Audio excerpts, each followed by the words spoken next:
कुआड़े बही जाउछि काल गलाणी कटी केते ससाल रही जाइछि कथा जइया पछे जीवन देला नईला नहीं मथा। 1803 मसीह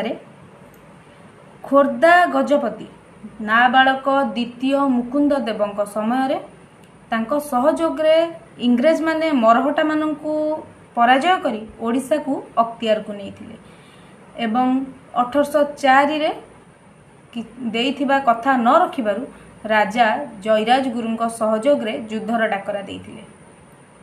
जयराज गुरु हेउछंती ओडिशार प्रथम स्वाधीनता संग्रामी जे कि इंग्रेज मानक विपक्ष रे स्वर उत्तोलन करथिले। तेबे एही युद्ध रे पराजय हेबा परे 1804 रे इंग्रेज माने जयराज गुरु को फांसी देइथिले कारण जयराज गुरु युद्धर कारण निजको दर्शाइथिले एवं निजर प्राण को विसर्जन करथिले देश मातृकार